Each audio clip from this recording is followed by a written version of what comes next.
नमस्ते दोस्तों। आज हम प्रकाश लाइट वाले चैप्टर में दर्पण के प्रकारों को पढ़ेंगे। देखिए, दर्पण किसे कहते हैं। देखिए, कोई पारदर्शी वस्तु है, कोई पारदर्शी वस्तु है जिसके हम कोई भी पारदर्शी वस्तु हो जिस पर हम पॉलिश कर देते हैं तो बने उपकरण को हम क्या कहेंगे, दर्पण कहते हैं। क्या कहते हैं, दर्पण। जो जैसे यहाँ पर गोलीय वस्तु दर्शा रखी है, फिर एक समतल वस्तु दर्शा रखी है, तो इनकी एक सतह पर क्या कर देंगे, पॉलिश, तो एक परावर्तक पृष्ठ बन जाएगा। ठीक है, तो वो क्या कहलाएगा, फिर बना उपकरण क्या कहलाता है, दर्पण कहलाता है।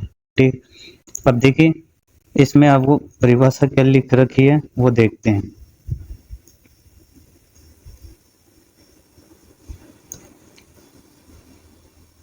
देखें नोट्स के अंदर, देखें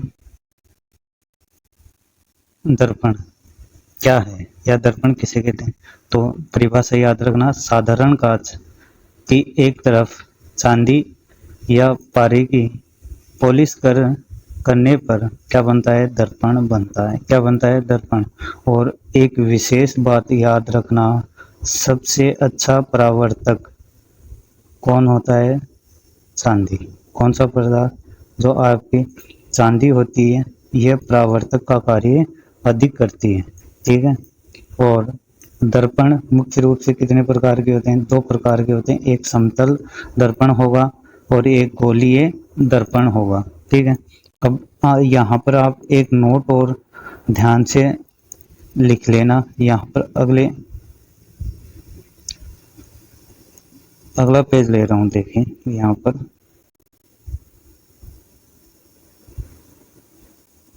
ठीक है, यहीं पर ही देखिए एक नोट ध्यान रखना कि दर्पण दर्पण किस किस सिद्धांत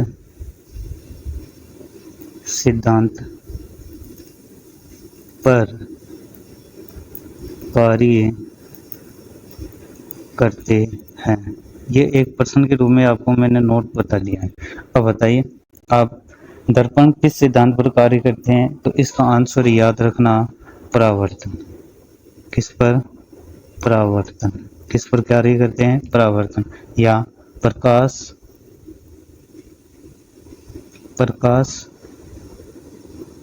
परावर्तन पर कार्य करेंगे, याद रहेगा। अब आपसे कोई भी पूछे दर्पण किस सिद्धांत पर कार्य करते हैं तो आप सभी बता देंगे, दर्पण प्रकाश परावर्तन के सिद्धांत पर कार्य करते हैं। क्योंकि हम जानते हैं कि प्रकाश परावर्तन के अंदर प्रकाश किरण किसी परावर्तक पृष्ठ पर आती है तो परावर्तन के बाद उसी माध्यम में लौट जाती है। इसी प्रकार से दर्पण के अंदर भी यही प्रक्रिया होती है, प्रतिबिंब बनता है तब। तो इसलिए दर्पण प्रकाश परावर्तन के सिद्धांत पर कार्य करता है। अच्छा क्वेश्चन बनता है, याद रखना। ठीक है, आगे देखिए। अब बात करते हैं, एक एक दर्पण को पढ़ते हैं। दर्पण के दो प्रकार बताए थे आपको। एक तो कौन सा बताया, देखिए आपको अभी एक तो दर्पण बताया समतल दर्पण। कौन सा, समतल दर्पण। दूसरा बताया गोलीय। कौन सा, गोलीय दर्पण। दो प्रकार हो गए। अब इन दोनों प्रकारों को हम ध्यान से पढ़ते हैं। तो समतल दर्पण कहते किसे हैं, पहले समतल दर्पण को समझते हैं और फिर गोलीय दर्पण को समझेंगे। आइए आगे। गोलीय दर्पण से पहले समतल दर्पण को देखते हैं। इसकी परिभाषा क्या होगी, देखिए मैं एक दर्पण बना रहा हूँ। देखिए ये एक क्या बन गया, दर्पण। अभी तक ये क्या है, एक पारदर्शी वस्तु है। कैसी है, पारदर्शी। जैसे हमारा कांच होता है उसी प्रकार से ये क्या हो गई, पारदर्शी वस्तु, अर्थात जिसके आर पार आसानी से देखा जा सकता है। ऐसी वस्तु को हम क्या कहते हैं, पारदर्शी वस्तु। हमने ये पहले क्लास के अंदर पढ़ चुके हैं। ठीक है, इसलिए पारदर्शी वस्तु पर अब क्या करें। अब देखिए इस पारदर्शी वस्तु का जो पृष्ठ है, ठीक है, ये कैसा है, बिल्कुल समतल है, फ्लैट है। तो अब इस समतल पृष्ठ है, इसकी एक सतह पर हम क्या कर रहे हैं, पॉलिश करें, या तो हम चांदी की कर सकते हैं, ठीक है, या चांदी की कर सकते हैं, या देखिए किसकी, एक तो चांदी और एक पारा, ठीक है, इन दोनों की या अन्य और पदार्थों की भी कर सकते हैं। तो इससे बने उपकरण को हम क्या कहते हैं, फिर दर्पण होगा। और दर्पण भी कौन सा, कैसा होगा, समतल दर्पण होगा। ध्यान रखना, समतल दर्पण की परिभाषा क्या होगी, जब ऐसा दर्पण जिसका परावर्तक पृष्ठ कैसा हो, समतल प्रकार का हो। याद रहेगा, ऐसा दर्पण जिसका परावर्तक पृष्ठ समतल हो, तो उस दर्पण को ही हम क्या कहते हैं, समतल दर्पण कहते हैं। आइए अब समतल दर्पण के अन्य गुण पढ़ते हैं। इस समतल दर्पण की कौन कौन सी विशेषताएं हैं, इसमें किस प्रकार का प्रतिबिंब बनेगा, उन चीज़ों को देखते हैं, ठीक है। फोकस दूरी क्या होगी इसकी, आइए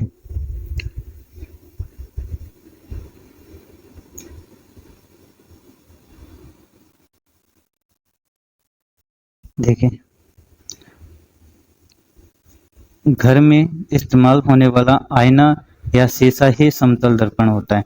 जो हम घरों के अंदर चेहरा देखने के लिए काम में लेते हैं, वो ही क्या होता है, आपका समतल दर्पण होता है। आइए अब देखिए, समतल दर्पण से प्रतिबिंब कैसा बनता है, सीधा बनता है। देखिए ये क्या हो गया, आपका एक दर्पण हो गया। अब इस पर यहाँ पर हम इस यहाँ पर कोई भी वस्तु रखी है, ए बी, तो अब इसका प्रतिबिंब भी कैसा होगा, सीधा होगा, वस्तु के बराबर होता है और आभासी बनता है। जैसे हम दर्पण के सामने खड़े होते हैं तो हमारी नाक होती है और हमारे प्रतिबिंब का नाक होगा, और हमारे से नाक होगा, वो दोनों की ऊंचाई क्या होगी, बराबर होगी, लगता है। और जैसे ही हमारा जो प्रतिबिंब बनेगा इस कांच के अंदर, ये भी कैसा होगा, सीधा होगा, और हमारी जितनी हाइट होगी उतनी प्रतिबिंब की हाइट होती है, ठीक है। तो इसका मतलब क्या है, हमारा जो प्रतिबिंब बनता है समतल दर्पण के अंदर, वो सीधा बनता है, सीधा बनेगा, आभासी बनता है और वस्तु के बराबर बनता है, ठीक है। अब देखिए इसकी फोकस दूरी, जो समतल दर्पण की फोकस दूरी क्या होती है, अनंत होती है। एफ का मान क्या होगा, अनंत होता है। याद रखना अच्छी तरह, विशेष नोट के रूप में याद रखना, समतल दर्पण की फोकस दूरी कितनी होती है, अनंत होती है। ये क्वेश्चन बन सकता है, तो अच्छी तरह ध्यान रखें। दूरी देखिए, शीशे से हम दूरी कैसे मापेंगे, वो देखिए, दूरी आप शीशे से जितनी दूर खड़े होंगे, आपका फोटो भी अंदर उतनी ही दूरी पर बनेगा। देखिए इसका मतलब क्या है, जो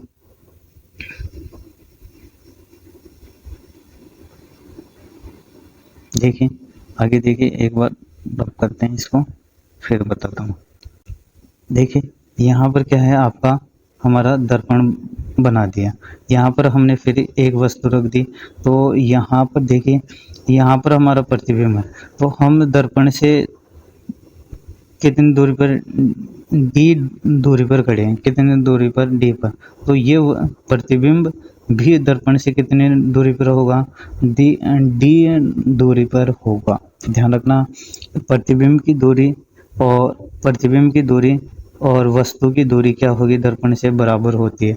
अतः अब आप हमारे से ये पूछा जा सकता है, प्रतिबिंब और वस्तु के मध्य की दूरी कितनी होगी, वस्तु देखिए, वस्तु और प्रतिबिंब के मध्य की दूरी कितनी होगी, फिर होगी 2d होती है। कितनी होगी, 2d होती है, याद रखना।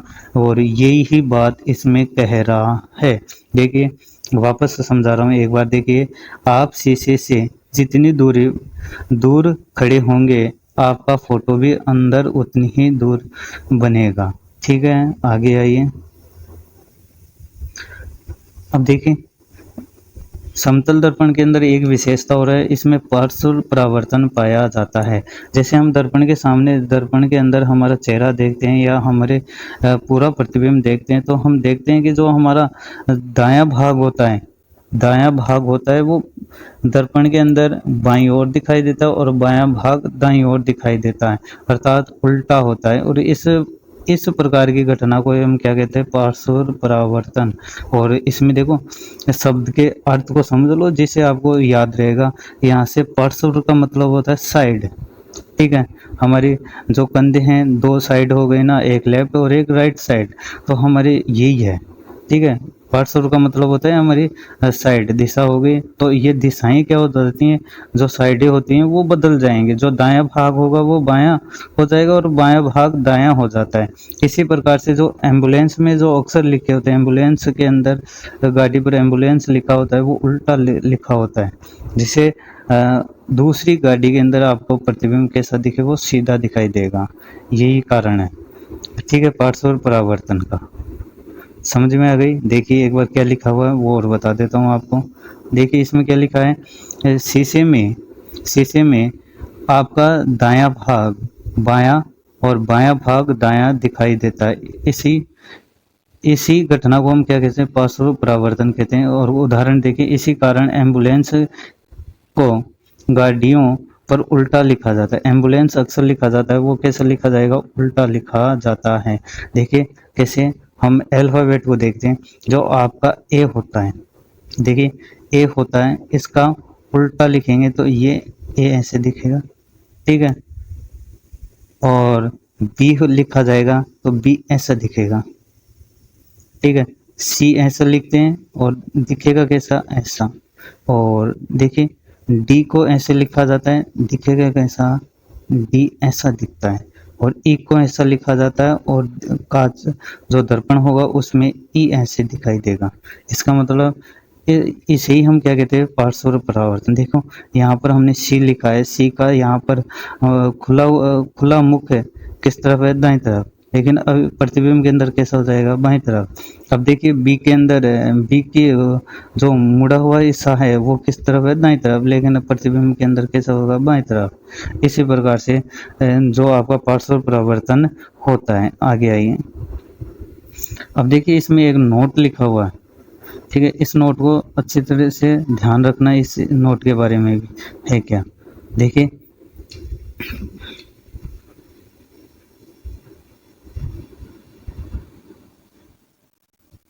अब देखिए इसमें अंदर लंबाई और कोण के बारे में दे रखा है, ठीक है।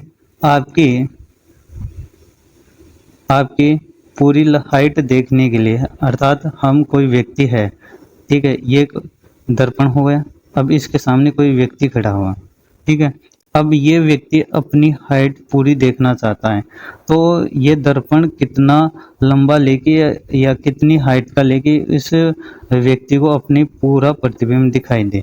तो इसके लिए याद रखना, आद जो व्यक्ति है उसकी हाइट का कितना होता है, आधा, अर्थात h/2 के दर्पण की क्या होगी, लंबाई क्या होगी।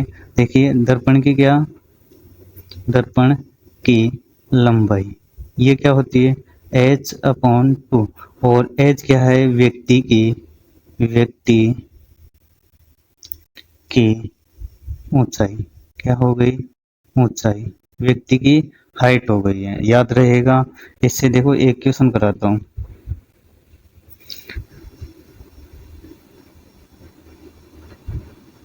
देखिए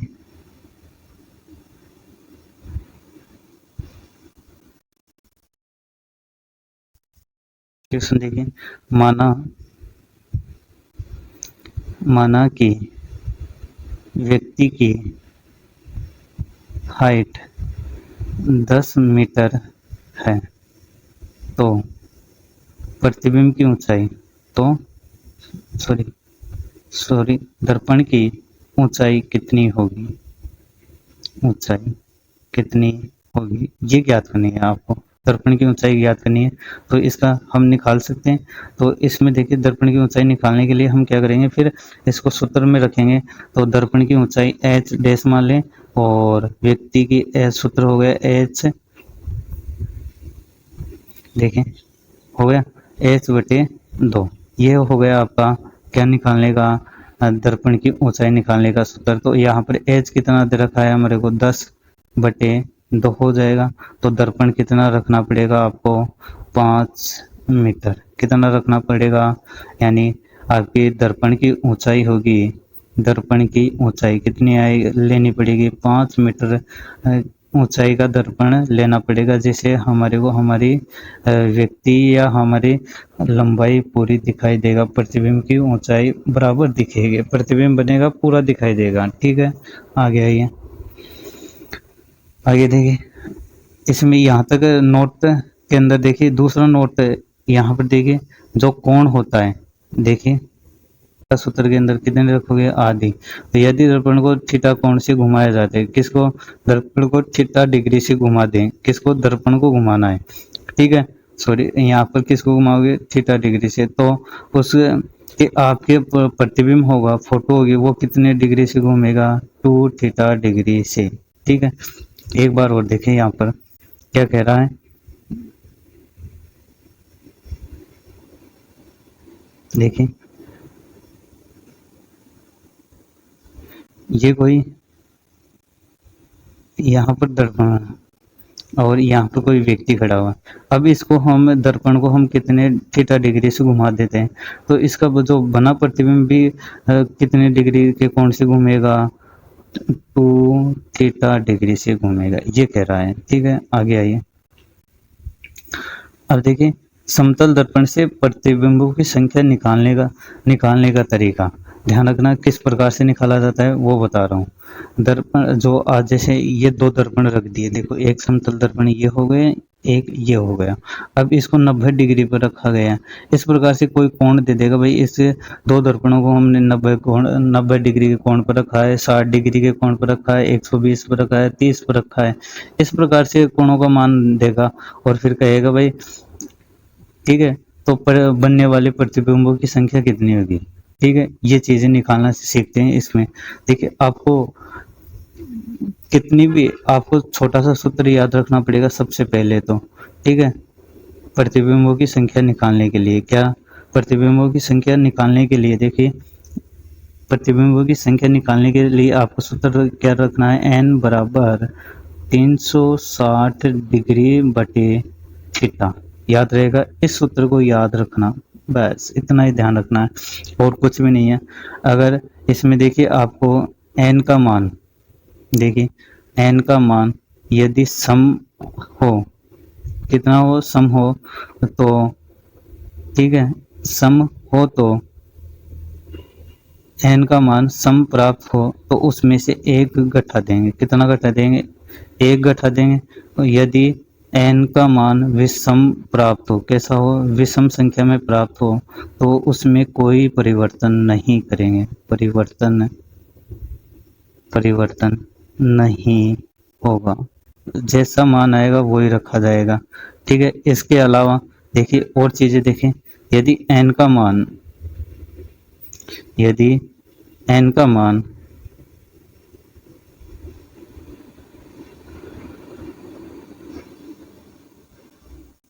ठीक है, इतना याद रहेगा।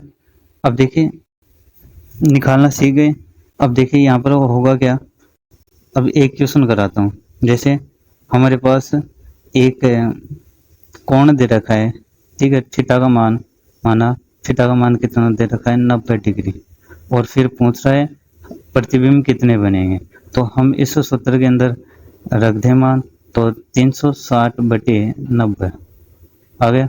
अब 0 से 0, 9 का भाग कितनी बार जाएगा, 36 में 4 बार, 9 चौक 36, तो 4 आ गया। तो इसका मतलब n का मान किस में है, सम संख्या, तो इसलिए अब इसमें प्रतिबिंबों की संख्या कितनी आएगी, 4 माइनस 1, अर्थात इसमें प्रतिबिंबों की संख्या कितनी आ जाएगी, 3, याद रहेगा।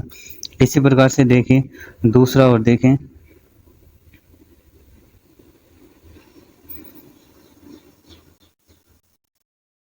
समझ में आ गया। अब देखिए आपके नोट्स के अंदर क्या लिखा हुआ है वो समझा देता हूँ आपको एक बार, ठीक है।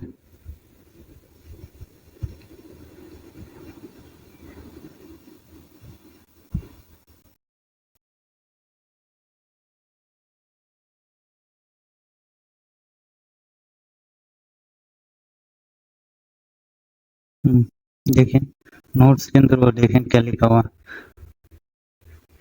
देखिए, जब दो समतल दर्पणों को किसी कोण पर रखा जाए तो उसके उनके बीच रखी गई वस्तुओं के कई फोटो बनते हैं।